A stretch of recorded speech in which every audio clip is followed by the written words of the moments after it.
All the things that we need to do to grow. I'm also live on TikTok. My TikTok handle is juiceworld.com.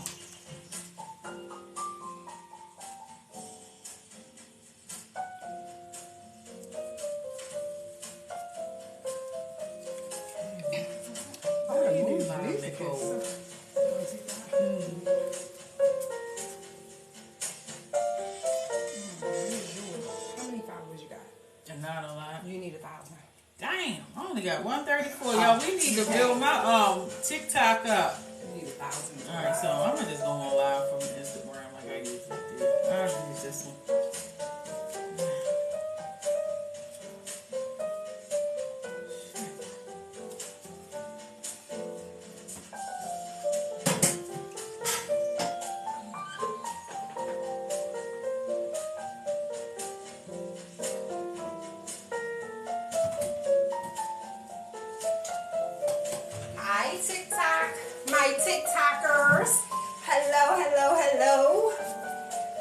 We are getting ready to start.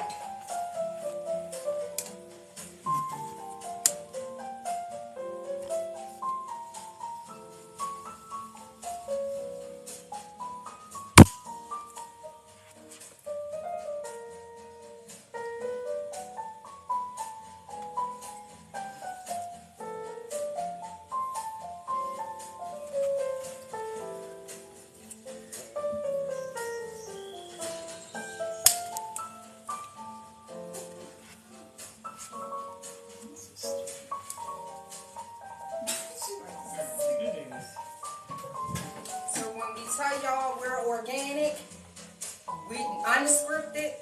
This is a prime example. So unscripted.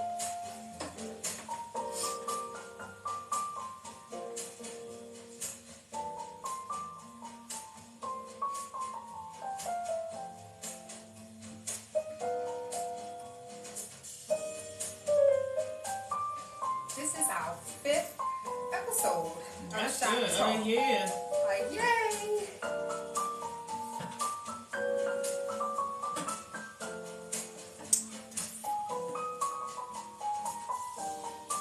Definitely coffee jazz. Right. Well, I'm vibing off the music. I hope y'all like it because I'm loving it. I'm loving it. While my co-host Bree is ready to throw her phone out on the sidewalk. Yeah. All right, here go Wanda.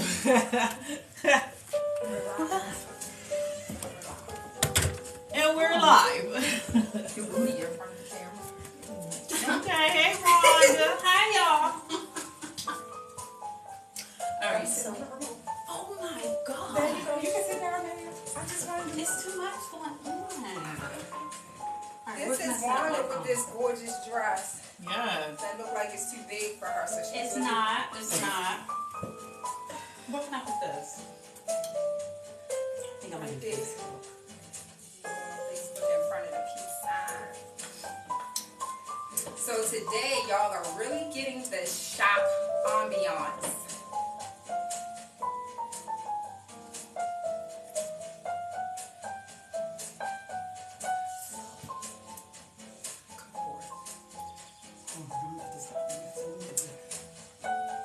And I'm Lady Hathaway. Please address me in Bridgerton style. Excuse me, Lady Doctor. Yes. All right. You said put it where? In front of the peace sign. Alright. Just prop it up. Yeah, you can probably do it up there.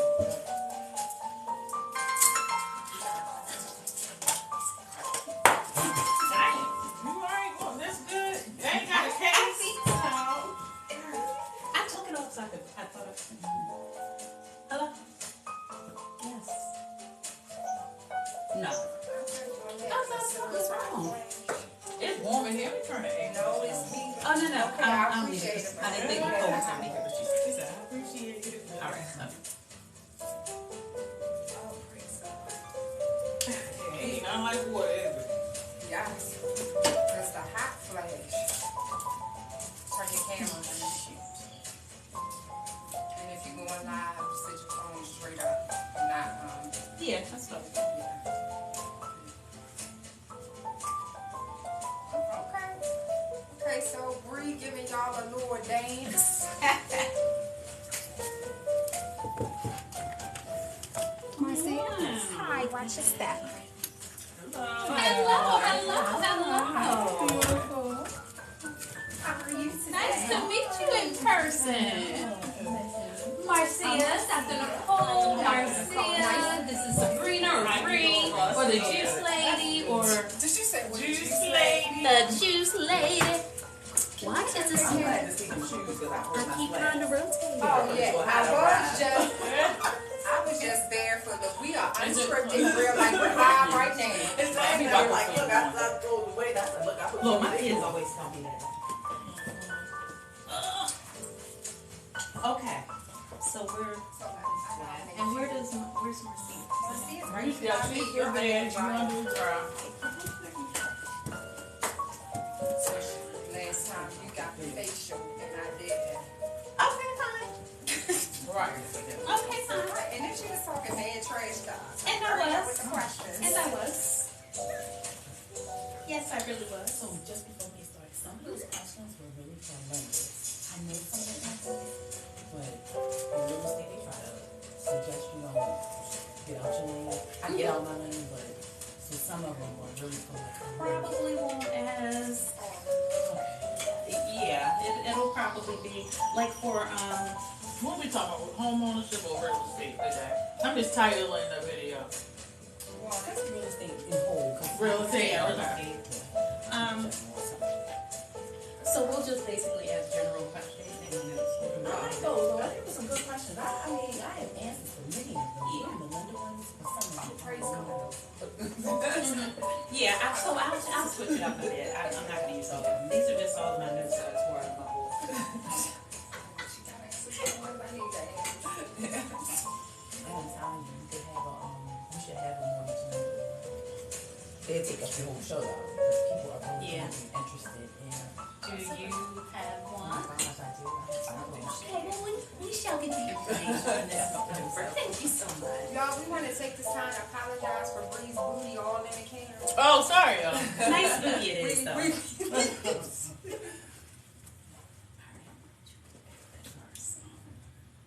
Alright, so Eric, oh no, she got to take a picture with this. I'll be on Instagram. That's alright. All right, so good afternoon, everyone. I hope you are enjoying your Saturday thus far. We have a treat for you today. We have the beautiful Marcia.cephus with us today. Say hello. Hey, Marcia.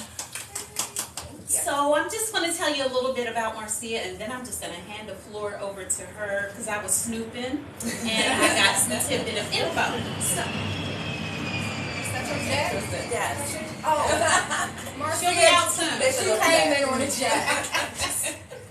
So Marcia was born and raised in Baltimore. She received her master's from Towson University and her bachelor's from Coppin State. If I'm not mistaken, she lives right here in Reisterstown with her husband, Dwayne Cephus, and y'all, I'm just going to let you know right now, I'm going to let her tell it, but their whole house is a brand. You hear me? So, yeah, they got it going on in the house. They got the housing market down, and if you haven't connected with this young lady, please do so. And her husband, Dwayne Cephus. So, where did I lose track? Where did I lose track? See what happens? Because she be snooping. Yeah, but anyway, yeah. So that was the snooping that I did with regards to you. I know there was a little bit more, but I'm going to give the floor to you now. So you can tell us Yes, a little yes. So I am a queen of all trades. I've worked on several different jobs. I worked for MTA, Maryland Department of Transportation, the State Attorney's Office, Oh, you were joking. just Baltimore Sun. Yes, I work for a lot of different places. Somebody asked me to join them in real estate, and so because I gave her my word, I decided to get my real estate license, and then she told me to find a partner. So I spent a lot of money and took a lot of classes and passed a lot of exams to be told to find a partner. Wow. So that was not nice. I'm that still was trying to get over that. This is 7 years later, and I still haven't gotten over it, but I'm gonna try to. But real estate has been really good to me and my family. So, you know, I can't complain. It probably was a blessing. It allowed me to leave my full-time job, which was at Coppin State University for 9 years. Okay. Beautiful salary, beautiful pension, beautiful benefits, but real estate was really like taking off, and I couldn't do both. Okay, and then I'm glad you actually gave us some background, because that was actually the first question, what attracted you to the real estate career. Yeah, I wasn't attracted to it, I must say. And it ebbs and flows. So, you know, although most realtors make everything look peaches and cream, it is not always peaches and cream. There are points where you are like, Indeed.com. you know, it's just. Wow. So what are some of them, just for viewers to understand, because as you said, so thank you for being transparent with that a lot of realtors make it look peaches and cream very, very easy. Yeah. What are some of those tidbits that are challenging in real time for the viewers? So, first of all, you better know some people, or you better know how to network and cold call and do whatever it is that you need to do, because starting out, you won't have a clue. You won't know how you're getting your business. The brokers don't give you business. They don't give you leads. You have to go and find your own leads. So you just don't want to be out in the street handing out business cards like somebody handing out booty or something, right? You just don't want to do that, because that, I mean, what type of relationship have you built with that? Right. So you really have to like figure out where your clients are coming from. And then once you get them, you better be the best realtor they've ever encountered, because they're going to refer other people to you. Now you don't have to, you know, pull your hair out trying to figure out where your business is coming from. So is most of the business that you receive, is that from word of mouth, from the people who? Referrals. My first year in real estate, I didn't do any transactions actually. No, I just paid all the fees, which was about $2,500. It takes about $1,500 to $2,500 to just keep your license every year. Wow. Okay. So if you ain't selling, you're in trouble. So yeah, it's just referrals, but it took a while for people to start sending me people. It took like 4 years. Now I just get referrals from any and everybody. I just love it. Yeah, I know, I already told you, I could be in Florida, California, or whatever. If I hear somebody talking about, that's just how I am. If they say, look, I'm interested in buying a house, and I hear it, I'm like, oh, I know a realtor. Marcia, go ahead and you contact her on Facebook. So with that said, is your general location, your generalized or localized location, is that just in Maryland, Virginia? How far does that stretch? I have a DC license. I have only gone to DC twice. The price point was worth it. I do not plan to keep my DC license. It's expensive. I mean, you can have licenses in all these different states, because Maryland doesn't really reciprocate with any state you would want it to. Like, I think our reciprocity is with Oklahoma. Right. Wow. That is what we all want to know. Maryland Real Estate Commission, why Oklahoma? I wasn't expecting that. Yeah, Oklahoma. So, I mean, that does nothing for me. So otherwise, you would be spending so much money trying to hold a license in so many different places. And then, I mean, think about it. Who's going to keep driving from Maryland to DC unless a person's looking for $1 million home? Then you know, keep taking that ride. But no, just Maryland, all of Maryland. I really, I go across the bridge. Price point matters. You know, if it's not worth going back and forth across the Chesapeake Bay Bridge, I would refer it to a different agent. I've gone as far as Montgomery County. So, PG County, yeah. All right. So I'm a dove right in, since you're sitting next to me. Let me shuffle my questions. And unlike Lady Reid, I don't have a whole dissertation, but I got quite a few. Wow. I don't. I'm going to cut some short. No, all this paper for the beauty. Those are probably 2 hours. question. Yeah, that's going to be a part 4. So, is this a good time for renters that no longer want to rent, they want to own, they want to be homeowners? Is this a good time in the housing market to do that? There's never a bad time to buy a house. There really is never a bad time, because at some point you're going to want home ownership. And so a lot of times people are focusing on like the interest rates. These are like almost normal interest rates. Our interest rate was like 6.75. Before COVID, there was no 2s and 3s and 4s. It was like 5s, 6s, and 7s. So this is pretty regular. And think of it this way: the longer you wait, or the lower that interest rate starts getting again, the more people are gonna get pre-approved for a mortgage. So you think you're going up against a lot of competition now, which it is still kind of competitive. It's gonna be even worse if things kind of trickle back to how they were during COVID, because now everybody has a pre-approval and everybody's going for the same houses. I'm starting to see them It's, come through the mail. oh yeah. You know, a whole lot more here recently. You posted something with regards to the housing market Oh and yeah. how it fluctuated. Can you talk about that a little bit? Yes, so sales went down dramatically. I believe it was like 33%, because there is really no inventory. So this is the funny part. So during COVID, there was a lot of houses and probably five times more buyers. So you still were like in competition, because although there was a lot of inventory, there were like a mega amount of buyers out there. Now it's really no inventory and not a mega amount of buyers, but enough to still make it competitive, where people are still losing bids and still having to give, you know, more than the house is listed for. Still having to do, it's still crazy. So that it changed because the inventory has changed. So sales are down. Plus that interest rate going up cut a lot of people out. So when the interest rates were low, a $400,000 house was a beautiful home. I mean, you could get a $400,000 house for $2,000 mortgage.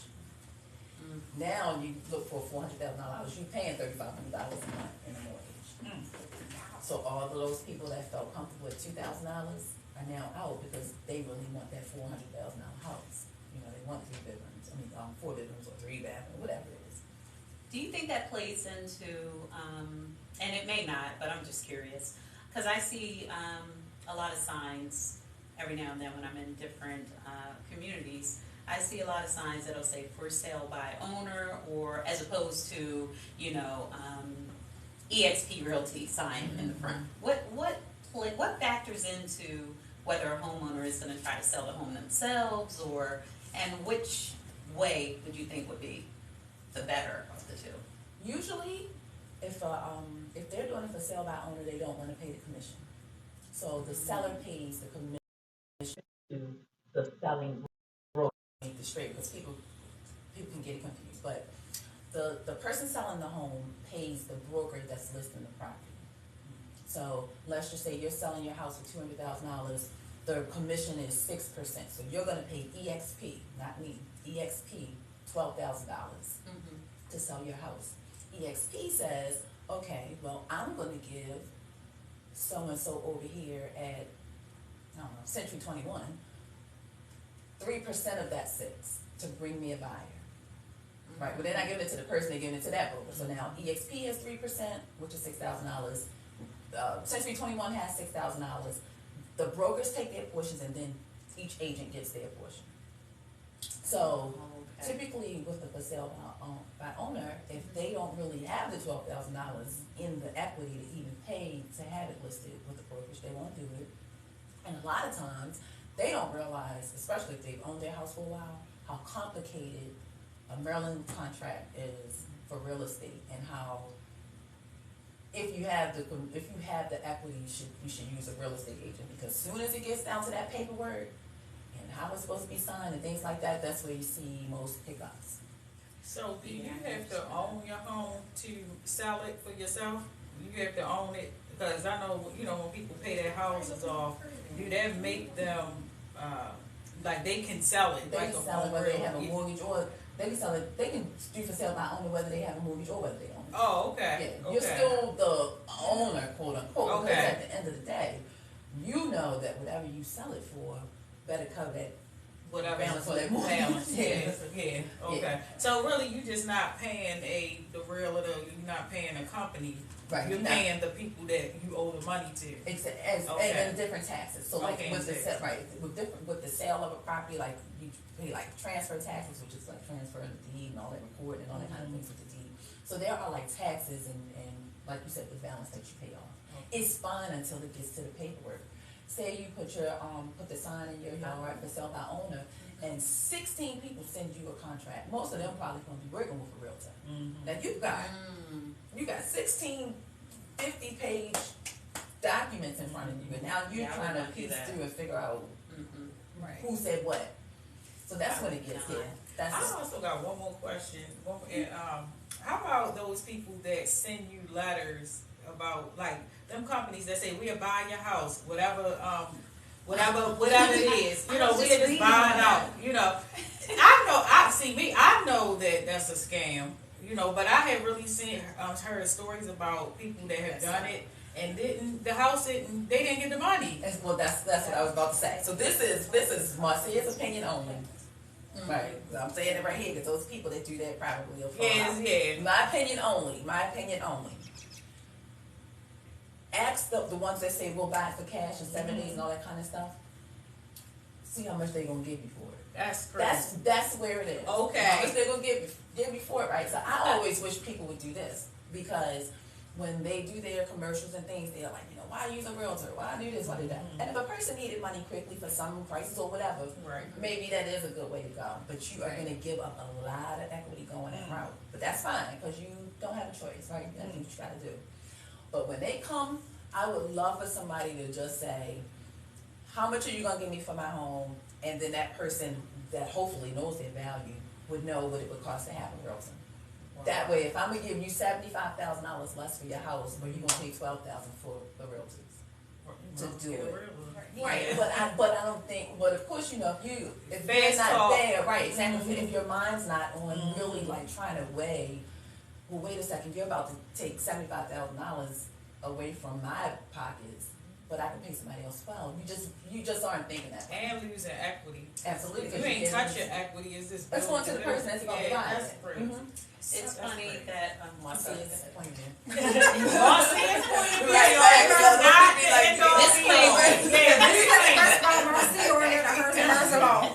Exactly.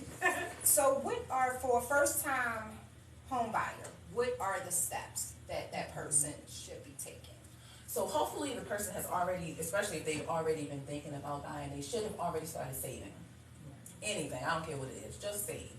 If you put it in a pension, because you can pull it out to buy a house, and you feel like it's more protected really away from you, then put it in there. But just, you know, already start saving from the start. The first thing you would do is actually talk to a mortgage lender before you can talk to a real estate agent. You would talk to a mortgage lender because you need to find out if you can even get pre-approved. And then you go find your realtor after you get pre-approved because you might not be able to. So you'll have the realtor. Yeah, exactly. You'll have your realtor, and then you're like, okay, I saw 7 houses on Zillow. I was going to say it, but I wasn't. Right. Zillow, I saw 7 houses, and it's like, okay, well, do you have the pre-approval? And it's like, oh no, but these have like the 3 bedrooms. But what are we going for? Yeah. Right. We don't even know if this is what you can get. You know, you might be able to get more than this, or you might have to get lower. Wish list. Exactly. Is it smart to use a credit union? Is it smart to do that? So let me say this, right? Because I don't have a problem with credit union rates. Okay. I have a problem with credit unions making it to settlement. Oh wow. So they have beautiful rates, and I can only talk about the ones I've worked with, and it's not been all of them, but it's been 3. It's just getting to settlement. I had an agent one time ask me if I could get my person to switch lenders. They would accept our offer, and my person switched, but my person was with a credit union, and that the listing agent evidently had some bad experiences and wouldn't even take our offer unless we switched. But the person wanted the house, they switched, they got the house. That's crazy. But it's just, I don't know. You know, all banks aren't the same. All credit unions aren't bad. I would say, you know, if you feel safe and comfortable with them, try it. But your realtor is probably going to pray that you use a different, lender. Okay. Yeah. Wow. That's good to know. So you said speak with a mortgage owner first, then obtain a realtor, and then after that. Then after you get your real estate agent, you should have your pre-approval at that point, because you went to your lender first. So your lender said, send them all the things, if your credit score is at least a 640, and you don't have a lot of debt, it's okay to have some debt, but you can't have a lot of debt, because you can't get a mortgage if you have too much debt. You can be paying it all on time and have a high credit score, but you just can't, all your money can't go to bills. Right. So you wouldn't be able to get a mortgage according to how much debt you have. But once you have your pre-approval, you find your realtor, y'all start looking. Once y'all start looking for a house, start making offers. Now, again, remember that money. There needs to be some money saved, because up front, like before you even get to settlement, you, according to how much house you're buying, you might need like $4,000 up front. Okay, that was my your question. Right, so that's the $4,000 just up front, that has nothing to do with the going to the table for closing, or does it? It does. Okay. It does, but it has to happen up front, where the bulk of everything happens in the end. So like in the beginning, like when you make your offer, you're gonna offer an earnest money deposit, right? Typically it's 1% of the house. So if you're getting $300,000 house, your earnest money deposit is gonna be $3,000. You have to get your home and termite inspection, that's about $400 or $500. And then you have to pay for your appraisal. Some lenders will let you pay for your appraisal on the end, but a lot of times the appraisal company wants their money, so they kind of have you pay for it up front. So that's the four, right? So now you aren't looking at nothing else with money. You don't have anything else to pay for until settlement day, and that's when they'll say you need to come to the table with whatever, $9,000, $2,000, whatever it is. So if you're just tuning in, we at Shop Talk pride ourselves on providing healing, education, and resources through one discussion at a time. We're speaking with the very knowledgeable and beautiful Miss Marcia.cephus. She is an Expo Realtor. Is that correct? Yes. Okay. I want to go to I got issues. That's all sorts of words. I was like, okay, it's not Expo, it's Expo. Unscripted. But anyway, so please get your pen and your paper, take down notes. Although we always do a recap, she is giving gems that otherwise you may not hear, or people will mislead you. So please make sure you don't bypass this live. Please take notes if you're in the market to purchase a home, or you're already a homeowner and you are considering selling your home. Right. That's my next question. Anybody have a question? I think I was waiting to holding 4 pieces of I'm gonna ask you questions. So I think a lot of people may have dreams and aspirations of buying a home, but they feel as though they aren't going to be approved for some particular reason. You touched on credit a bit, and you touched on a adequate amount of money to have saved for X purpose, but just how important is credit to the process in its entirety? Because you have some people that are like, okay, well, I have this on my credit, and like for me, I had a house on my credit. I bought a house when I was younger, didn't know what the heck I was doing, and just a little history on that. When you were talking about the we buy houses, I was desperate to sell the house. You had experience. I was desperate. Okay. But we were going back and forth, and my last question to them before they just went black was, well, how much will I get for the sale? They never called me back ever again. I ended up walking away from that house, so that house was on my credit. Okay. Now I pay it down, but it's going to be a while before that's paid off.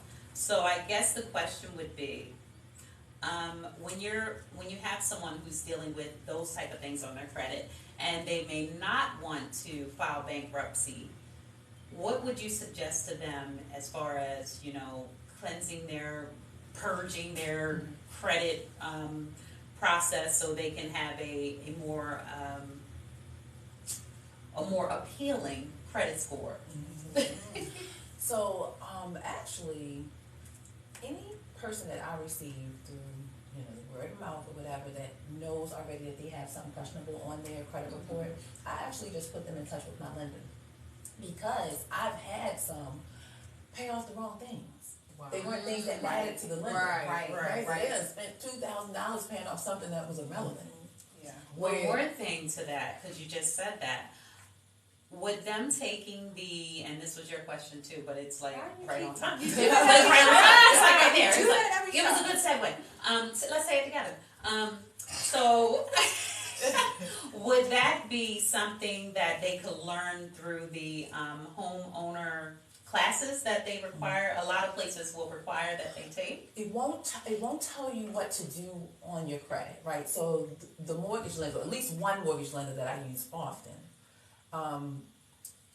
he gets these credit simulators from the credit bureaus, all three of them, and it'll say if Marcia pays off Sana, pays off Toyota, and paid down her JP Morgan Chase credit card, this score is gonna go to 673, right? Now that's just one of them. Then the other one might say if Marcia pays down the car, pays down the so-and-so, pays down so this score will go to 668. If Marcia does this, so now you have three simulators from the credit bureaus that is telling you exactly what you need to do to get that score. In like 2 months, you will have that score, if not more, right?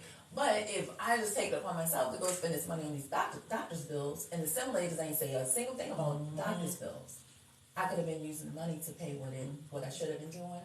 I wouldn't, if you're thinking about buying a home, if you know a realtor, I would see if they could have their lender kind of like tell you what they know the mortgage company would want to see off your credit report. And you can pull your own credit report. You know how we do the free credit report? They'll take that and be able to comb through. And they're not credit repair people, but they do know what their lender is requiring you clean up or, whatever the case may be. So The one thing that I did learn when I went through the first home buying process, I went through first home mortgage, and I thought they were pretty good. I thought they were pretty good, and everything that I asked them was a teachable moment, because I was a blank canvas, which they actually like that. They like a blank canvas. They don't like when people come to them and they tell them how to do their job. That's right. So they put me in contact with Credit Plus or something. It was some kind of credit company that I didn't have to pay for it. Because I was a first-time home buyer, it was a program at the time, and that was years ago. I can't remember the name of it. But they went through a credit repair company out of Salisbury. So I worked with them, and they told me exactly what to pay off to get my credit exactly where it needed to be. So it was high. I felt like I was white chicks. But white girl credit. But it was I was pleased with the credit. I was pleased with the process. The one thing that stood out the most, though, when somebody had mentioned medical bills, the lady told me that there is a form that I could pass around to those creditors, the medical creditors, to have those taken off of my credit. Because really, they say medical bills aren't really supposed to go on your credit. Wow. Well, I know now they are not carrying weight anymore. Now, I don't know, I'm not familiar with that situation. I wish I could remember the name of it. But no, now I think they aren't carrying the weight that they once carried. Yeah. Because that's not like revolving credit. Like, you didn't go to the doctor and it say, would consume everybody's credit. Right. You know. Yeah, that was on everybody's credit. Yeah. So once a person has followed the steps, they've been pre-approved, they're at the table now, the money has been given that they saved up, closing costs has been taken care of, then what? Well, you mean they're taking care of closing costs? Like, yes, they paid all the money. Then you get your keys. Yes. I got the keys. You sign. Well, they're actually even like streamlining that a little better. So you used to sign almost like a yellow page's worth of papers, but they like kind of had you signing things in advance. So once you get the settlement, you might sign about maybe 20 to 25, different documents, and then that title person will say congratulations.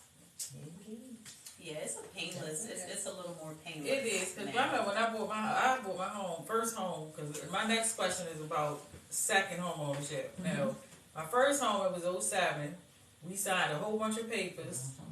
Actually, it was okay because with some of the bills, the banks allows you to write a letter to say why you was late and stuff like that. Yeah. So, do they still do that? Okay. Yeah, they do. Yeah. It's funny though, because when the underwriters from the mortgage company ask for a letter of explanation, so they might want to know, because you have to send in your bank statement. So let's just say, I don't know, you had an overdraft. One overdraft. They want to know why. Because I ain't got no money. They want to know why. Right. And you right And that ain't gonna work.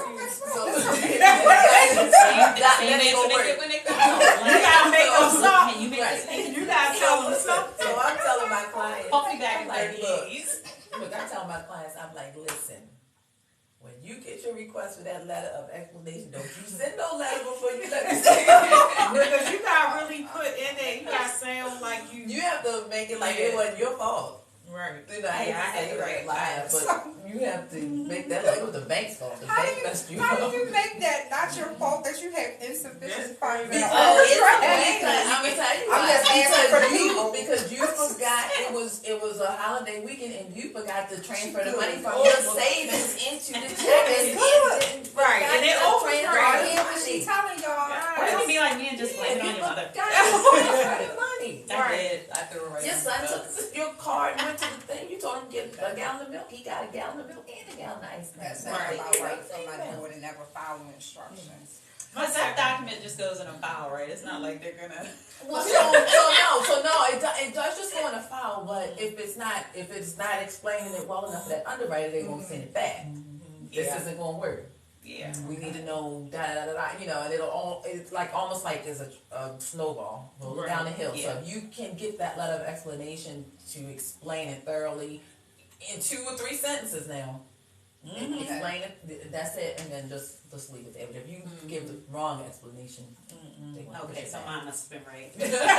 As a realtor agent, how important for you is it that you have a strong relationship with your client? Oh, it's very important because you guys do not know that some of these people have been through something already with a real estate agent. So trust is like a huge issue. I work hard to gain trust because they really can trust me. Like some people I just have to work harder because they've gone through some things. And then at the end they're like, listen, some of them are young, they're like, Miss Marcia, I ain't never got nothing like this from a real, you know, like they don't say it, but you have to earn it. I mean, I really have to make them feel comfortable with my team. Like I try to use the same people. I don't use the same people all the time because I try to have 3 of everything. 3 lenders, 3 title people, 3 home inspectors, 3 everything, right? Because some of my clients are off the hook and some of my team members are off the hook, right? So I can't put off the hook and off the hook together because it's not gonna work, right? That's off the hook. Right, I got it right, exactly. The deal's gonna be off the table. So I have to go off the hook with somebody that can manage it. It is crazy. It is crazy because I've lost some clients before because some people believe that your team, like you have to work together as a team. So like if I have the off the hook lender who offended the off the hook person, they're like, oh no, I'm not using you because your lender did so and so. Like Yeah, like not your my own lender. You did nothing. You said. But I've lost I've lost at least 3 different clients because I guess I didn't watch the personalities enough to realize that. Because I'm like a matchmaker. My people are going to who I know can handle them with care and handle their personality. If I know you can't handle their personality because I know you have one as a vendor, and I'm not going to take something. That's reading your tribe. That was a good question. But that shows that you are real passionate. Well, I got another Thank you question. for saying that. I can't just put anybody. Yeah, you can't. I hate all of them. Yeah, oh my goodness. Yes. And then you'll be in the middle. You know. But as far as second home ownership, right? Like say if you have like modifications that you have done and you are trying to sell your home. I mean, I've been there, it's like 16 years now. So it's do I have to pay the modifications back or the payoff is all. Okay. Say if you're like, you know what, I want to just explore selling my house, right? Okay. Contact the bank and ask them for a payoff. Okay. Right? And okay. now they're gonna make it good through 30 days. But just ask them for a payoff, right? Right. Now whether you're gonna do it or not, you can get a payoff. Okay. That way you will know. Boom, they stand out with $265. The houses around here are selling for $285. I'm Right. gonna have to wait. Right. Right? Because 20,000 is not gonna be enough for you to even walk away with something like I said. With those like taxes and all that kind of stuff, you would end up in the hole. Wow. So yeah, if you get a payoff, that can be like a start. So the modification is in that all say like I did a modification before. Did they split anything? Like did they put something on the back end or? No. Okay, so they just rewrote what you had. Yeah, what I had. Okay, All so right. your payoff should be the same. Oh, okay. Well, that's good. I'm glad about So that. I have another question, Marcia. You know what? So for my viewers, so let me speak for me. That's what most of my questions are geared from. So I am a first-time home buyer. I'm still in the process of that. However, my concern, not fear, is getting a home and I can't put groceries in there and I can't still come and get my locks done. You So- will be able to do all of it because it'll fall in place. You pay rent, right? Well, Yeah. First It's of all, just it's the rent. same. No, I'm And you talking paying about yourself. instance Good. of money. I'm very proud of myself. I've done extremely well with saving up for this journey. However, I don't want to totally deplete all of my funds, as I'm sure a lot of our viewers, whether they're first or second time home buyer or whatever, want to deplete their funds. And I have heard some horror stories where they say, yeah, I had to work extra hours to kind of financially catch back up. So see, that was probably the wrong price point for that For person, them, right? okay. Because going in, I don't care if you're pre-approved for $500,000. If you say I feel comfortable paying $1,900 a month in rent, then we're gonna look for a house at $240. Your pre-approval may be $500, but Right. $240 is where you feel comfortable paying $1,900, right? You might be paying $1,900 in rent. You feel maybe I can throw another $2 on that. I feel comfortable at $2,100. Well, you can't get a $500,000 house, and that's fine. It's more important for you to be able to pay your mortgage than just for you to add this house and then lose it. So with depleting funds, of course, you know they have a gazillion grant programs out there, and some of them are income limited, not low income limited either. A lot of them are, like different poverty lines or whatever they may have, but all of them aren't. So I always recommend, and all of my lenders participate in grant programs, that they offer that to my people. Yeah. Right? Listen, if you can keep $7,000 of your own cash and get a grant, whether it's tied to your mortgage, because there's one, the Maryland Mortgage Program, that's like a lien, it's like a second lien. So your mortgage might be $250,000, but the $8,000 in down payment assistance they give you is a second lien on the house. It just has to be paid if you sell it. Right? Right. But you didn't have to come out your pocket with the $8,000 at settlement. Right. So you just give it $8,000 you back. got to keep in your pocket. So yeah, but no, I would suggest never, ever, ever, I don't care what your pre-approval amount is, you always let your realtor know and your lender what you feel comfortable paying the mortgage. Because then the lender will tell you what your price point is. Okay. So in selling your house again, Why you look at me? She's taking the papers right. I'm listening. second home ownership, like what would you say the first thing I should do? Like, cause I am thinking about selling. Should I bring someone in to just see, like a realtor in and just look around and I'll definitely get that payoff though. get the Yeah, payoff it still first? needs to make sense, Okay, right? It has okay. to make sense. So at least get the payoff so you know what you owe, right? Because you might not even make it to the realtors, or you might, Okay. right? Or what you discover once you get that payoff from the bank. Right. So yes, you should. You should have a realtor come in and assess your home and then give you a market analysis, Okay. right? Which they're going to take the houses that's sold around your way, the ones that's actively on the market around your way, and the ones that's under contract, and they're going to say, okay, based on, them reviewing, walking through your home, you got 3 bedrooms, 2 bathrooms, it's pretty updated or very well maintained. These houses are in the same condition. They average sold prices, I don't know, $300,000. Right. So you should be able to get between 3 and 320, whatever. Okay. They'll lay it out like that. Okay. And it'll be written. It'll be something that's like in a big old 30-something page report. Okay. Exactly. It's always a packet. Yes, right. Yeah. That's a lot. That They look long. Question one. It's not long. Question. No, No, it's it's not. not. I saw that paragraph. It's pretty. No, that was your intro that I veered off. So along the lines of what Bree was saying, if you want to resell a home, so if there is a home buyer that has a homeowner that has that purchased their home with an FHA loan, and they want to sell it within a 1 to 2 year period, can they do that on that type of loan? And would they be able to get a favorable, let's just say favorable payout for that? Yes.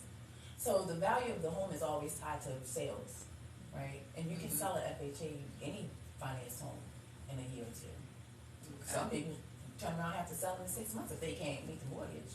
Yeah. So they'll tell you that you need to, like, you'll sign this affidavit, it's called an affidavit of residency, when you're at settlement. That's saying that, and it might say, and this is from the lender, saying you agreed to reside in this house for a year. Right, so it's like saying, you're not getting this loan, but you have no plans to live in it. Your son, whoever's getting ready to come live in this house, right? So you sign something saying that you plan to live in the house for at least a year. But you can sell a house. You can sell a house immediately if you find that it ain't gonna work for some reason. And a lot of people don't realize when they get behind in their mortgage, until that house has been sold by the bank, that house is still theirs. They can still sell it. I wish I knew that. sold That's why I was Wow. That's exactly why I walked away. And I beat the bank, but we knew we were up against time, but we did it, and they were behind, and the lawyers were sending the letters, and the lawyers can send all the letters they want until they say your house is going to be sold. It is yours to sell. And a lot of banks have A assistance lot of people programs. don't know that. I didn't even know that, but yeah, they have a lot of programs that help you as far as And the bank doesn't modifying. want your house. They don't want it back. No, That's why they got assistance. But yeah, it's scary when you start getting all of those letters and all that stuff.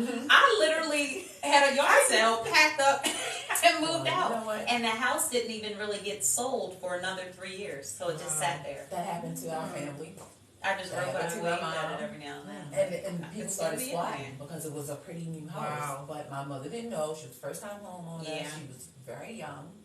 Those letters were coming, almost like harassment, and we all left. And And I don't even know what date, I don't even know what they said about, whatever they said in that letter about this day. She just kept saying, we gotta be out by this day, but we didn't. The house stayed vacant for a year until the squatters came in, and then after the squatters left, people took the air conditioning unit, they just went in and just tore the house apart, and it was still in her name. Wow. Because it had not really been taken yet. They were just saying, you're behind. And she took the letters to me, whatever. And if you aren't consulting an attorney, and who just has an attorney on hand, you just assume that It's over. Yeah, and that's desperation when you just feel like you have to pick up everything and just leave. Because I know it made me feel like I was asking the wrong people questions. Is the thing. I should have did like you did. Like you just said, talk to an attorney, talk to somebody who can give you the right answers, because they're there if you ask the right people. But when you're getting all of that, and you have children, and you have other things that you have to worry about, some people are like, "Look, I can't do this anymore." Not realizing that there are even programs out there that'll help you. Now, with that said. When a person finds themselves in that sort of position where it's like, okay, if I don't pay this mortgage, me and my family are going to be out on the street. Can you give the listeners one reference or referral or someone that they can call to possibly help them other than social services? Because that's what a lot of people will say. Let me go to social services. They don't even have the programs that can help a homeowner. Yeah. So what would you The suggest? state of Maryland actually has something, and they were really pushing it during COVID. I can't remember what the name of it was, but if you type in something like mortgage help state of Maryland or something, just Google like something like that, it'll come up. But so this is it's good and bad. It's good in that they will try to save you from losing your home, right? You can apply to get money to pay the defaulted amount. However, that process you can't wait until the lawyer's saying, honey, you're selling this house tomorrow. You can't wait till then. Right. As soon as you start defaulting, basically, maybe even getting. First of all, before you even default, you should call your mortgage company because they will work with you, and if you let them know that you are having a hardship, they will at least work with you. Now, if you know, I'm gonna give you a prime example. During COVID, I had a buyer. There was a young lady selling the house. She took advantage of that COVID. Don't pay your mortgage period, which was like 8 months. Wow. Well, month 9 came, and although she was still working, she was like, I ain't paying it. Because that money either went on the back end, whatever it was, she said she wasn't paying it. So now her mortgage company, M&T, is like, what are you doing? You owe us 8 months. Now you're not paying the 9th month. So of course it was time for her to go. Now my buyer did purchase the house, but the payoff included the 8 months that the young lady lived there and didn't pay. But I mean, it just was the way that it was. But that young lady was able to sell the house. Wow. She wasn't going to pay the mortgage, so one way or the other she was going to lose it. But she didn't get that default on her credit report. Worked out for Because her. so it worked out right. Yeah. More for her than my buyer, actually. It worked out for my buyer because she wanted the house, but it really worked out for the other young lady who got away with 9 months of mortgage payments. Wow. Yeah. Wow. So, there's help out there. Just, as soon as you believe you're going to be 30 days late, you should really reach out to your mortgage company. If you find yourself like 60, 90 days late and they will not take your money because the mortgage company won't take your money after 3 months late. I don't care if you say you have all of it, they still won't take it. They're gonna send it to the attorneys, right? Just Why to not like take it? they will eventually take it, but they might not take it until it's like 7 months out, and then they're saying double up. Right? Once you get 3 months behind, it's almost like we don't want to talk to you. We refer this to the attorneys. Yeah. All you're talking is through the attorneys. So only God knows how much time that's taking. Yeah. And that's legal? Yeah. Because once you are 90 days behind, you're in default. But I get that part, but I have the money. So talk to the attorney. Are the attorneys going to take the money? Perhaps. Wow. Well, you won't know until Right. to the attorney. But now it's there, right? So now are you paying like an attorney fee on top of that? Like, is this attorney, does this attorney have a boatload of these defaults and they gonna get to you when they get to it? Or, get to you when they get to you? So once they refer it out, which is what you don't want them to do, because now there's attorney's fees and whoever else fees, it just gets worse. Wow. So try to That's a sound me along. scary situation. It is scary. That's why it's good to It really just is. reach out to the mortgage company, ask them for hardship. Ma'am. No, Because I'm not asking all of these questions, but in regards to the different sort of loans, was that a question that you? well, I'm familiar with the different kind of loans. So first of all, not to me, but to a lot of listing agents, the conventional loan is king, right? The conventional loan is that person that has that normally 700 or better credit score, right? So a person getting FHA doesn't have 700 because they'd be getting conventional if they did.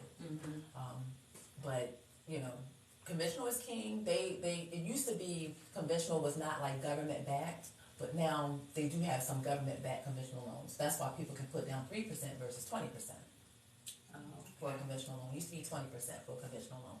You don't have to do that anymore. The FHA loan, there's nothing wrong with the FHA loan. There is a stigma tied to the FHA loan. I don't know why, but out on the streets, if a person has to get an FHA loan, the assumption is that they have, not to me, because I don't judge, the assumption is that they have questionable credit history, risky profile. That's why they can only get FHA. Oh, okay. Right. So, but it's nothing wrong with the FHA. When I have listings, I accept FHA contracts. VA is not really big on credit score per se, because it is a benefit to the vets or the, you know, active duty military people. But in the USDA, that's like really just coming on the scene for people to like really use it just for a regular house purchase. USDA was like for rural farm housing, you know, that kind of stuff. So you don't see a lot of USDA coming through. But with VA, the vets do not pay a down payment, and USDA, I believe they do not pay a down payment. But with FHA, it's 3.5%, and with conventional, it's 3%. Closing costs is always the responsibility of the buyer, because I remember it from those questions. Closing costs is always the responsibility of the buyer. If you didn't pay closing costs, you either got a grant or your realtor asked the seller for a concession. Yeah, that's right, and that's how that got taken care of. But otherwise, it's fully your responsibility unless money is coming from someplace else. And some lenders give a lender's credit. Won't cover all of it, but it might be a couple $1,000. okay. So can you mix funds, like say I have a grant to purchase a home, but also my place of employment has money. You can stack 7 grand if you realize. That's why I tagged you on. Do they still have those programs where, they still have like the first time home buyer programs where they'll probably give you, it's like a grant for like say $300 or $3,000 towards it. Oh yeah, closing costs. they do. That's what we're just saying. You can Okay. stack them. So there's so many grants out there now. I mean, heck, you can stack them. I had a young lady get like $24,000 in grants, and it was funny because when we first got her closing disclosure, which is what you get when it's when it's close to settlement, you get something called closing disclosure. It's disclosing all the different fees and everything you're being charged, and it tells you what to bring to the table. Her closing disclosure says she needed to bring $112. Oh wow. That's what we said, right? Next thing you know, we get this updated one saying she needs to bring $1,112. Oh, We were still suspicious. Yeah, because that's crazy. she had so much grant. Right. They might have Well, we were both like, what? That's enough savings. That's what I'm going for. All the money. Yeah, all them little That's like you classes. should. Yeah, They might not pay for home ownership, and that's another reason too why it's so competitive now, because not like it's just minorities, but with all of the different federal and state programs actually pushing home ownership, and minorities are actually starting to buy more, like our grandparents probably did. It is making the market very competitive. I love it, and I say any free money, I don't care who's giving it to you. If they give it to you and you qualify, you need to take it. Take it. Yes. So when you, after a certain amount of time, if home ownership, could you be considered a first time home buyer again if you go purchase another house? You could be, but there's a benefit to that, right? So like for a true first time home buyer, there's a discount you get on the transfer tax. Oh, okay. Right. Okay. So then once you say, you can only get that once. That's the thing. So right, if you went through some type of program to get some grants for a first time home buyer, that's fine. Okay. After so many years. Right. But you won't get that savings on that transfer tax. Okay. Yeah. So that's the only thing. Oh, all right. Yeah. That's good. So again, viewers, if you're just tuning in, we're speaking with Miss Marcia. I see your face out the corner of my eye. We're speaking with Miss Marcia.cephus of EXP Realtors, and she is giving us all the tips and gems. Ignore her. Tips and gems to if you are a first-time home buyer or a second-time home buyer. I hope you are all taking notes. Because we have to get out of the spirit of being the borrower and become the lender. And I know growing up, we always kind of go back historically to when our grandparents had houses, and when they passed, they left it to the children. And shame on us. I took it. Shame on us for selling them, not really knowing the value, especially as African American people. We did not know the value. So here we are. We keep hearing Miss Marcia put that word competitive there, because that's a real thing just in anything in society today. So again, I hope you have tuned in. If you didn't catch the whole thing, please catch the replay when we repost with a recap. Yeah. So it's good that you brought up the generational curse, because that's what I call it, generational curse. It's and I say it's a curse because it depends. If you grew up in a house where home ownership was, just like eating a bowl of cereal, then of course, you'll probably grow up and you'll buy a home. But for those people who have been renting, historical renters for X amount of time, those are the ones that are like, okay, I'm never going to buy. They don't see the benefit. I know you had touched on a few of the benefits for being a homeowner compared to a renter, but if you could, how can your house work for you financially? So there's equity in homes. Well, at least there should be, right? So if you bought your house for $100,000 today, it should not be worth $100,000 in 5 years. It should be worth maybe $160,000 in 5 years, right? So if you didn't refinance it and pull all your equity out, you have that equity there. So if you want to send your kids to college, you can do so. If you want to pull money out to pay off debts, you can do so. If you want to pull money out to start a business, you can do so, right? If you keep your credit in order and you can refinance. So your house, and you can pass it down to your children.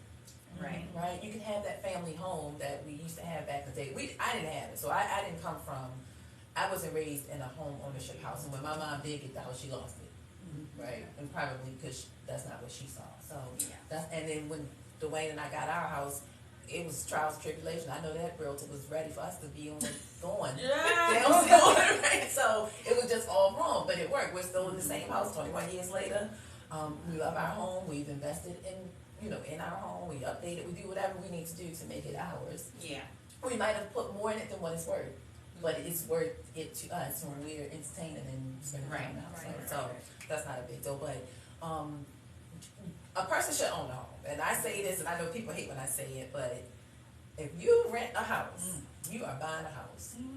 You just ain't buying your house. You are buying a house. It's just not yours. It's your landlord's. Especially in you this don't want to buy a home. You Yeah. are buying a home. It's just not yours. So when that man's mortgage is paid off, or woman's mortgage is paid off in 30 years, thanks to renter person, which is fine. If you want to rent for your lifetime, you can. But when you pay that person's house off after 30 years of renting, and they go and transfer their deed to their children and put it in a trust and all that good stuff, you could have had your own house. And then not to mention when they transfer it to, when they take that deed and they transfer it to another person, you don't know whether you're going to still be able to be a renter, right? And that and guess whose equity is in the home? Yours. Thank you, because you done paid the mortgage for 30 years. That's your money you done passed out to your grandchildren. So those are that's the benefit. Yeah, so just think about it. I've had people say it. Everybody, and with attitude, everybody don't have to own a home, and that is true. But I personally, this is my view, it's a silly way to think. And I know that you only know what you know, right? And if the people that think that way don't get around people who own homes, they will continue to feel like it's okay to rent.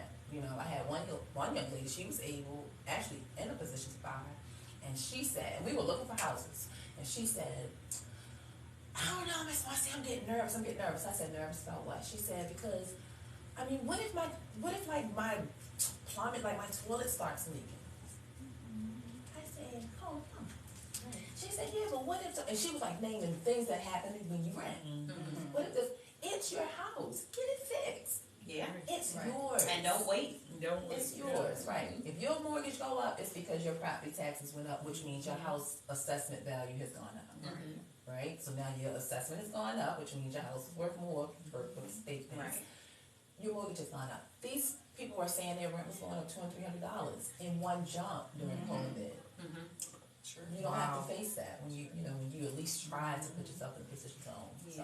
I want to piggyback on something you just said, Ms. Marcia. You said if you're hanging around people that have no interest in purchasing a home, and that's all you know. You've never exposed.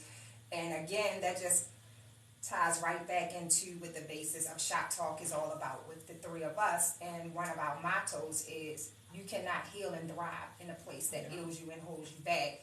And I can speak from personal experience. It wasn't until I started hanging around different people that I changed my mindset about purchasing a home, because I was that person. Like, I'm not paying no plumb. I like being able to get on a rental office. Tell y'all come fix this. And what's crazy is my last place, I won't name the place, but I lived out, was renting out Randallstown. I swear, I would go out of town, come back, and I really needed to have a bathing suit on because whatever they were doing over top of me, it kept flooding. Remember, it kept flooding. So even with that, and it's funny, again, just to have things come full circle and you make that point. Yeah, they came to fix it, but you know what? The reality was they put a Band-Aid in it, and I ended up moving because it did it so much. Am I joking? Mold. I couldn't even see it because it was behind the wall. They had to take the whole wall out. You get sick from mold. Yes. You get sick from mold. Yes, so. Well, I lost all my summer clothes in a rental. Me and my sister was renting a house right off of Brysontown Road in Hayward, right up street from the 5 Mile House. Because we walked to the 5 Mile House on Friday and Saturday. And when the season changed, I had like packed up all my stuff in these boxes and I put the summer stuff in the basement and I, had the winter stuff upstairs. So of course I'm not going back down for a year. Right. I go back down, pull the boxes. I'm like, dang, this box filled damn. When I opened that box, the mildew and mold had eaten through my clothes. Oh, wow. So it wasn't like I could pick something up and say, maybe I can try to wash it. Right. No. Holes, black holes all in it. And you want to know what the landlord said? Do you have renter's insurance? No. Yep. No. She said, well, I'm going to give you $50 off the rent. Now, I acted a fool because I wasn't $50 off the clothes. Over 1 month. Now, not over 1 month rent. Are you serious? And we got to an argument. She called the police And you on me. said everything so Oh, nicely. no, Miss Marcia. I was fortunate. I actually had renter's insurance with State Farm, who's amazing. I've been with them for well over 10 years now. But the rental office, they didn't even offer me. And they didn't offer me 50 cents off the rent. It was like, well, I'm in a hotel. I'm paying for the hotel because now you've taken out the wall in my bedroom. You've taken out the ceiling and the wall in the bathroom. You had, the flood was so bad, they had to take out the wall in the living room. And she knows. knows. The mold. That mold will make you sick and you don't know why you're kind of losing your neurological system. Yeah, but it's Yes, just full. and not to mention, I lost memorabilia that I can never get back. Because like you said, the mold had eaten through it. I'm just like, so yeah, I'd rather be a homeowner and just call John, Dexter, or whoever. Now she called the police on me. And this is what a lot of people don't understand. We live in an era, a YouTube era. Right. So a lot of things that we would normally pay people to do, it's so easy to do it yourself. So things like plumbing, get the right tools, fix it yourself. Exactly. Paint your walls, even do a mold treatment. Right. If you have to do that, you can do that as well. But there are so many ways to save in this day and time, and that being a reason for not purchasing a home shouldn't be.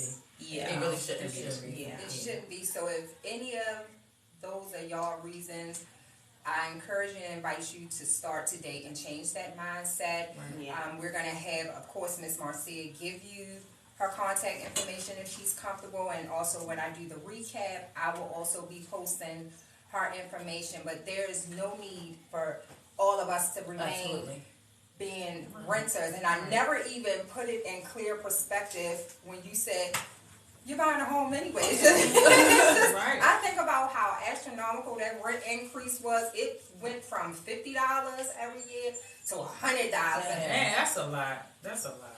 Let me read this comment from a viewer. Let me make sure I ain't got my glasses on. So Christopher Oglesby says, I know people that brought homes but couldn't afford to replace the roof or AC unit when it went up. Home ownership isn't for everybody. And that's true. That's a true statement. Yeah. It's not for everyone, but the potential to buy is for everyone because we're all entitled to our opinions. Years ago, I would have said the exact same thing. Home ownership isn't for everyone, but I had so many issues as a renter that I'm like, it has to be better as a buyer the second time around. Now, the first time around, oh no. Give me rent all day. Honestly, now this is just me speaking as a person who, I was 20, I was 27, I think I was 28.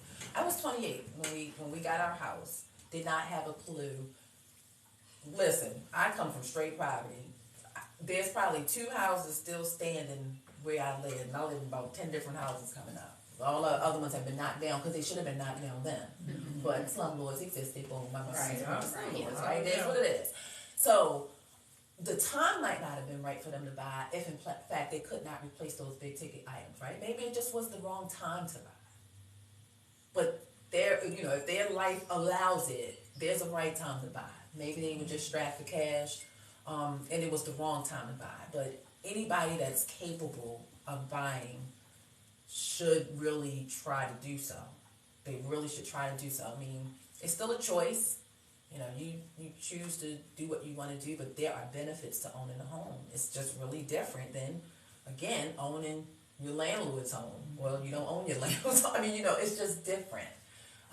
Do you think it kind of depends on, and even with the question that Mr. Christopher asked, as far as being able to make those sort of repairs? I mean, nobody has.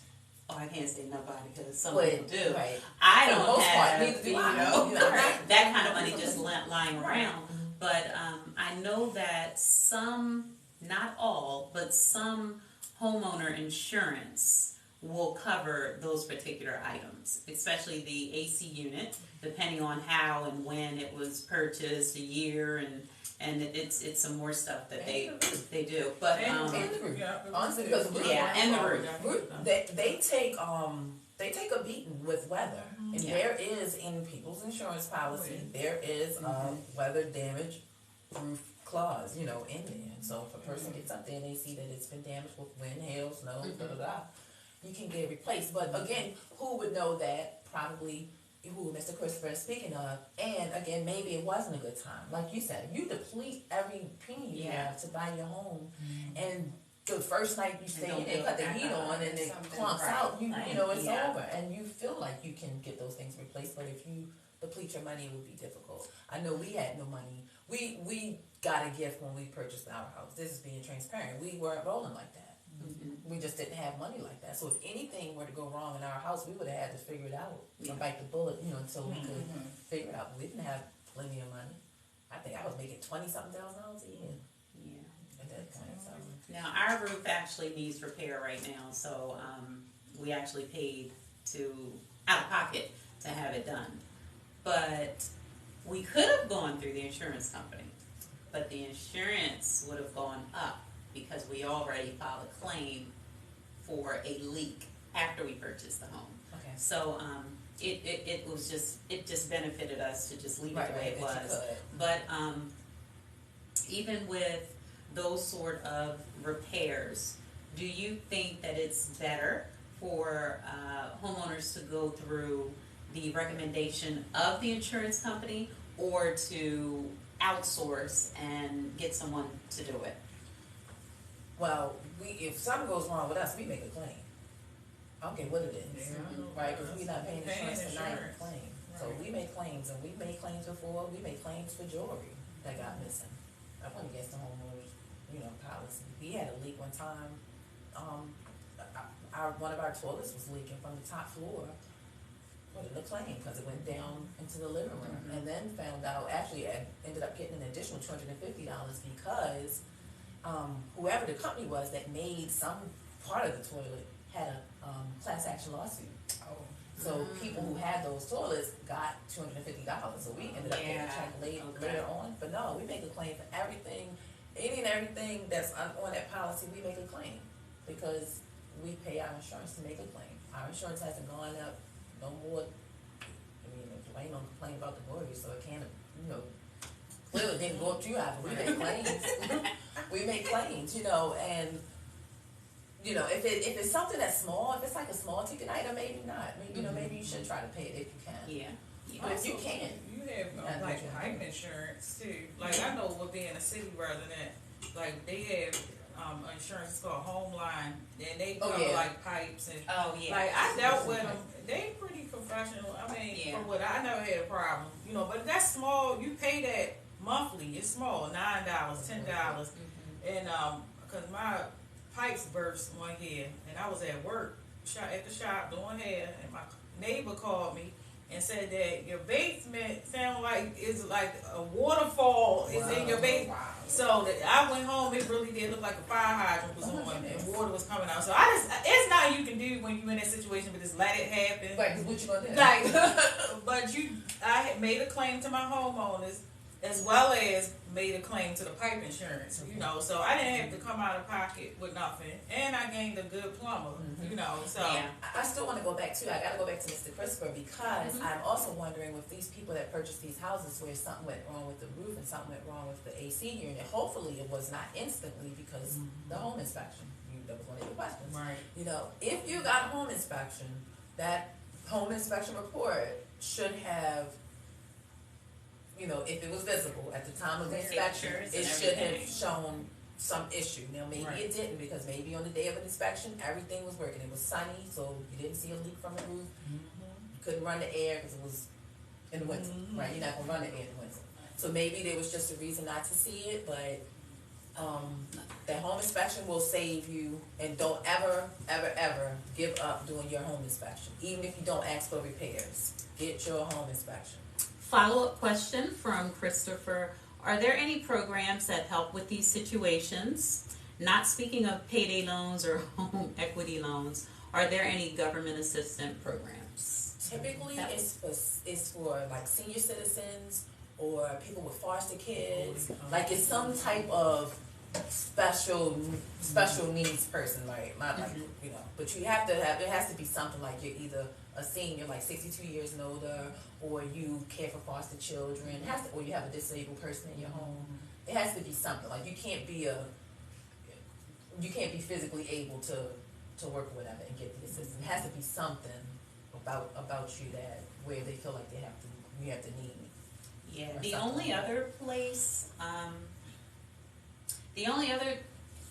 that they could possibly go to, and this is just because, you know how when you go to a beauty school and you have people that come in and they do have at high schools, they have them at trade schools and things like that, where you can actually call them, but you do have to sign a waiver for them to do the work. So it is much cheaper. Okay. So other than that, I don't. Other than what you just said, because I actually looked that up for a elderly lady, she was able to get the help. They'll replace your windows. Yeah. I mean, when you meet all these, you know, like the age tribulations or whatever, but they'll replace your windows. They transitioned they replaced my mom's, like, they changed her oil heat to gas. Okay, that's good. Yeah, exactly. She needs to get that oil tank out of there, but they did switch it over to gas, and it comes on her radiators. So she still has radiators, but it's gas. That's slick. Okay, well, so it was good. like a savings to her. Right. She's over 62. Right. So it saves her money to not have to buy oil. So And also too, just you know, trying to find a house that's in your budget so you can put money up, you know, because some of that responsibility is ours. So we budgeting, you know, even if it's $5 you putting up, $10 you putting up towards emergencies and home warranties. Yeah, warranties. Those home warranties will cover appliances. It'll cover your HVAC, you know, electrical. Like you can get home warranties. Now they do cost, and you probably would have to renew it every year. But that's probably the most inexpensive way to be able to get something serviced and not have to pay for it. Is getting a home warranty on it. Yeah. I know BGE homes now, they have the triple. Your furnace, your water heater, and your air conditioning. And you just pay like a $20 fee, $25 fee every month. But when they come out, you don't have a charge because you pay your annual fee or monthly. So yeah, it's a lot. I've been through hell in my house. So I can all this stuff. The first night me and my children went in my house mice was running through my house.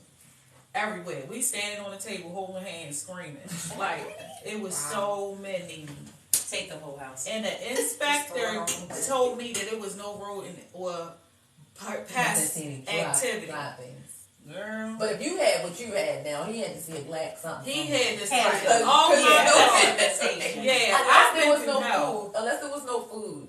No. They can't poop this nothing. But see, it was an opening. Right. It was like an opening somewhere. But over time, like I said, I done upgraded things, changed it. But just, you know, the maturity level that you go through in the home ownership. I'm telling you, it's like I did it because I wanted a reason not to go back home because I had children. You know, and when I go through things, I used to run home to my mother and stuff like that. So, but this time I said, you know what, apartments kept denying me, and I found a realtor who helped my mom get her home. She retired now, but she was like, have you ever thought about home ownership? And I was like, no. Like, my credit score was low. I was 27. Like, I had children little. You know, I was working at the prison at the time. At that time, I was making like 20-something thousand.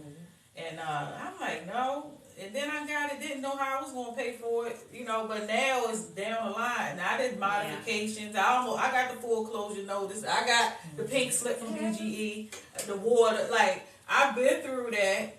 You know, but I'm still there, you know, and then you look around like, wow, blessings came where I was able to fix things over time. And there's still things I want to do, but You'll get to them. you just, when you in that mindset of doing something, that mind power takes over, you know, and it helps you find ways to get stuff done. And that's just with life, period.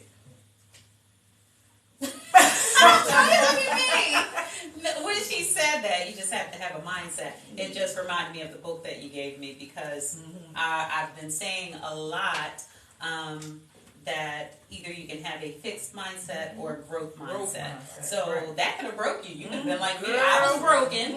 I had a fixed mindset, like, okay, I got to get out of here before they put my stuff out. But growth mindset would have made me reach out for resources that would be able to give me the information I need to still be in that home today. Right.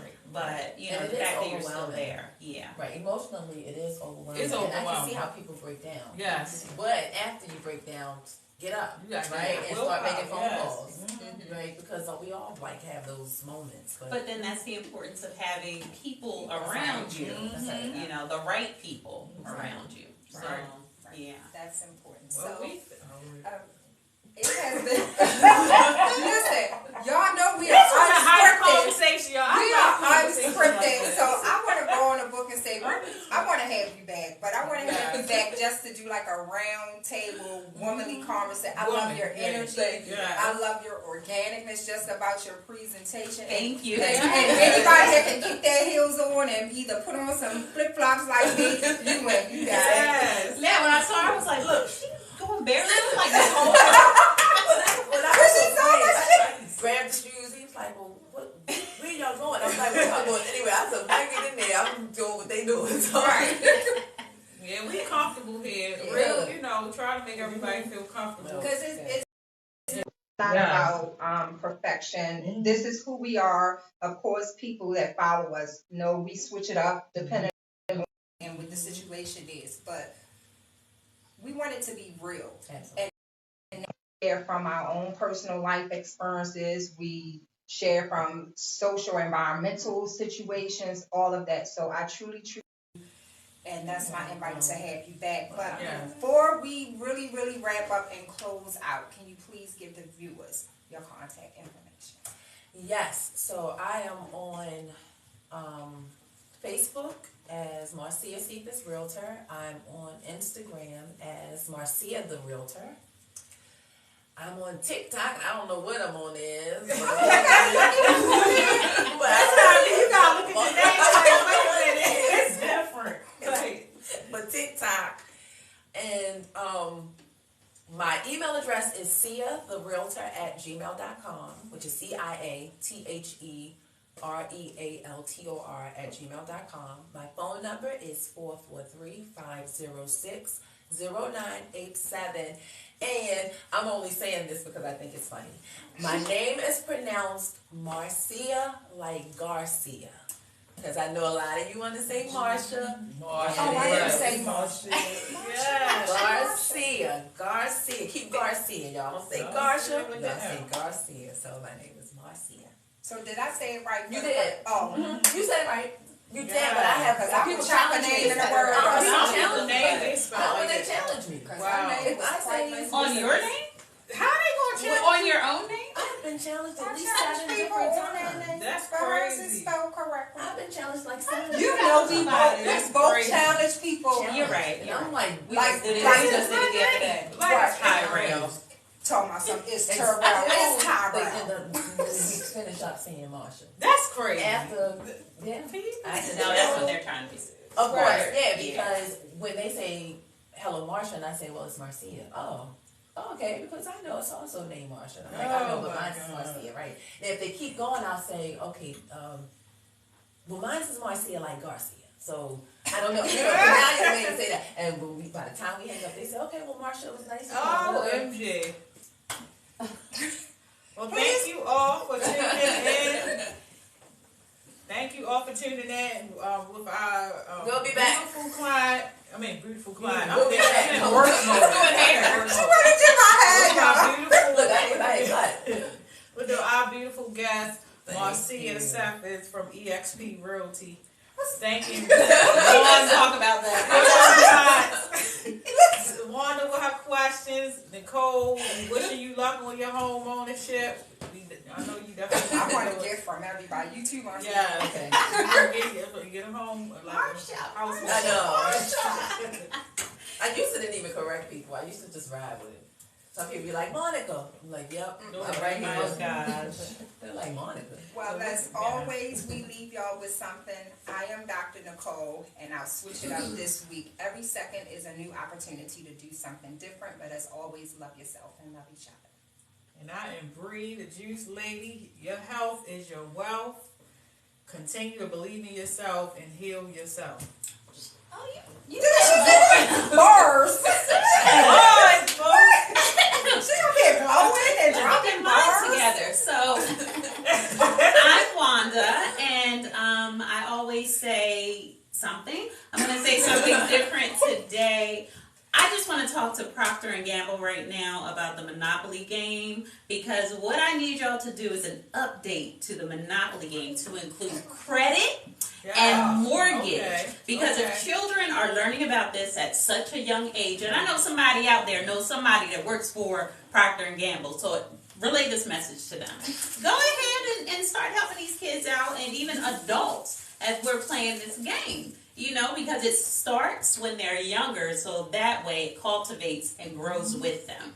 So, yeah, don't be afraid to buy. Don't be afraid to ask questions. And by all means, knowledge is power, and you can find it if you look for it. Right. And until next time. Peace. Excuse me. We're Marcia going to close out. Marcia closing Bree is on it. Marcia, when you sleep. But Marcia was the one that said peace. That's because she felt like she. That's what we were at. I thought we were going to say it as a group.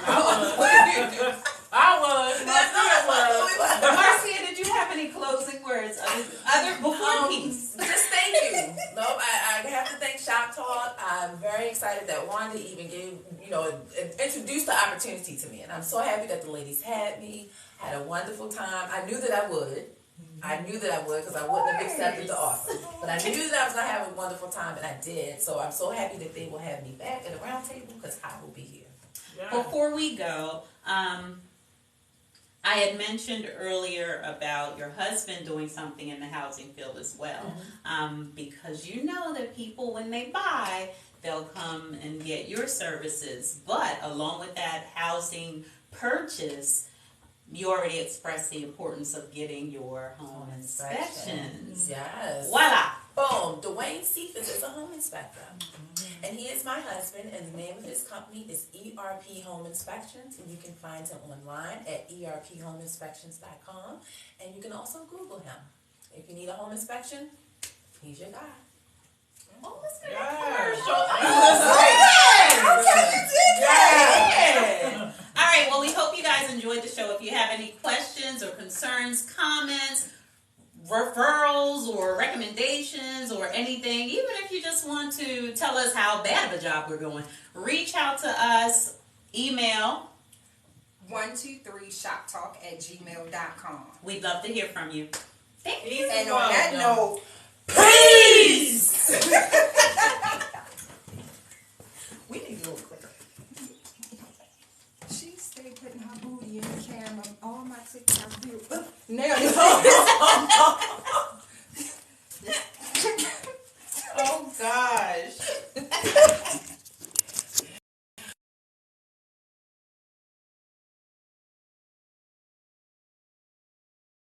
Loved it. Yeah, I'm ready. I knew that you were gonna have a good time. I knew I was too. I just felt like I've already